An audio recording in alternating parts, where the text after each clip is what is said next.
सभी मुसलमानों को सलाम। आज हम आपको एक बेहद अहम और ऐतिहासिक विषय पर बात करने जा रहे हैं जो ना सिर्फ हमारे ईमान को मजबूत करेगा बल्कि इस्लाम की एक अहम ज़मीन मुल्क शाम यानी सीरिया के बारे में बताएगा। ये वही सरजमीन है जिसे रसूल अल्लाह सल्लल्लाहु तआला अलैहि वसल्लम ने बरकतों वाली ज़मीन कहा और जो इस्लामिक इतिहास में अपने अद्भुत करामातों से जुड़ी हुई है। दोस्तों, क्या आप जानते हैं कि इस्लाम के सबसे अहम वाक़यातों में से कुछ इसी ज़मीन पर हुए? क्या आप ये जानना चाहते हैं कि इस धरती का आखिरी दौर और क़यामत से पहले आने वाला वाक़यात से हमारा क्या रिश्ता है?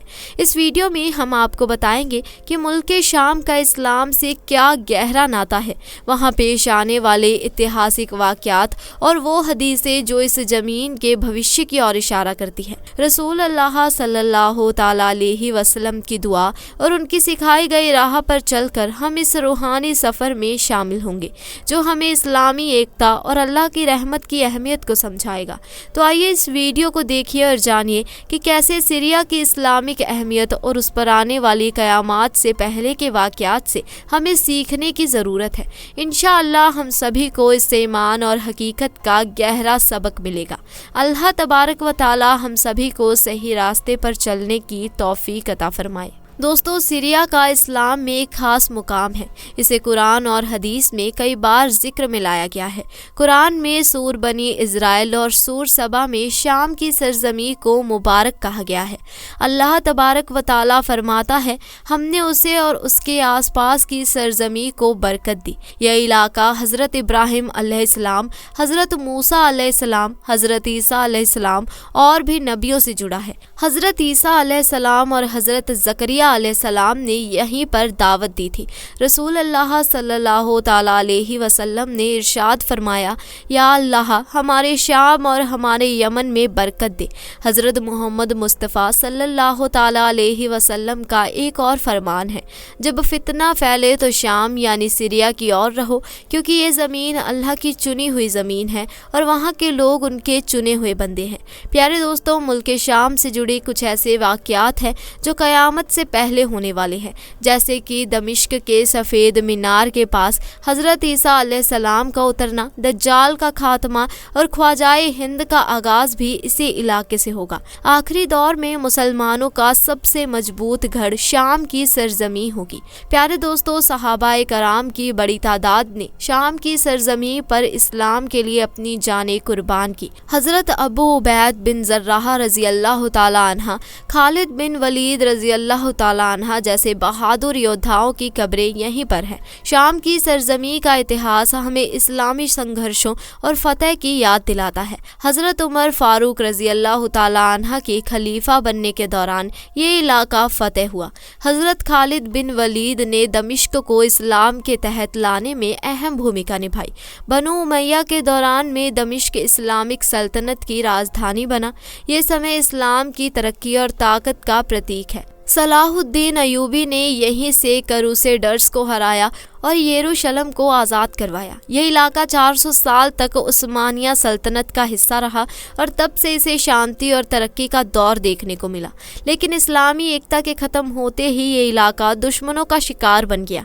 यही वजह है कि आप लोग देखेंगे कि ज़्यादातर ऐतिहासिक किताबों में और ख़ास तौर पर मुसलमानों की ऐतिहासिक किताबों में जब भी मुल्क शाम यानी सीरिया की बात की जाती है तो उसका मतलब और उससे मुराद सिर्फ वही एरिया नहीं होता जो आज के दौर में सीरिया कहलाता है, बल्कि उस सारे एरिया के बारे में बात की जा रही है जो आज के दौर में लेबनान, फ़िलिस्तीन और जॉर्डन कहलाता है, क्योंकि किसी दौर में इस सारे इलाके को मुल्क शाम कहा जाता था। सबसे पहले अगर बात करें इस्लाम के हिसाब से क़यामत की बहुत सारी निशानियां इस देश के साथ जुड़ी हुई हैं। मिसाल के तौर पर हज़रत ईसा अलैहिस्सलाम का नुज़ूल भी इसी देश के मशहूर शहर दमिश्क की एक जामा मस्जिद के मीनार पर होगा।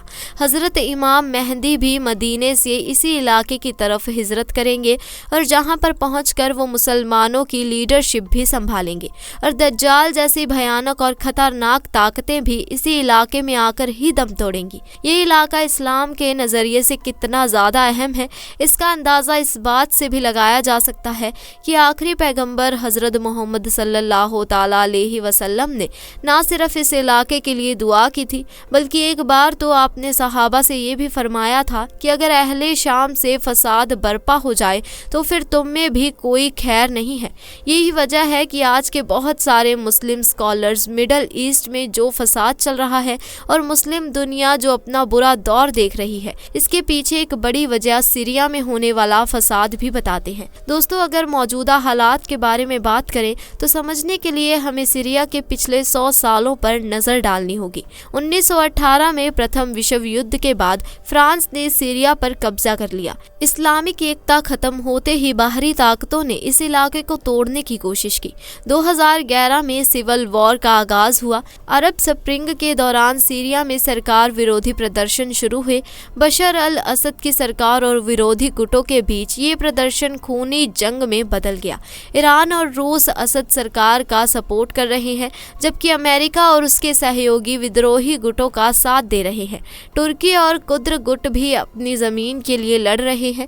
اس کا نتیجہ یہ ہوا کہ لاکھوں مسلمان شہید ہوئے اور کروڑوں لوگ بے گھر ہوئے۔ اسلامی ایکتا کی کمی کا نقصان آج بھی مسلمان بھگت رہے ہیں۔ دوستو، رسول اللہ صلی اللہ تعالیٰ علیہ وسلم نے ہمیں فتنے اور آخری دور کے بارے میں آگاہ کیا ہے۔ حدیث میں ذکر ہے کہ آخری جنگ سے پہلے شام سے ایک آگ اٹھے گی جو پوری دنیا میں پھیل جائے گی۔ موجودہ حالات کو دیکھ کر لگتا ہے کہ یہ آگ سیریا کے سنگھرشوں سے جڑی ہو سکتی ہے۔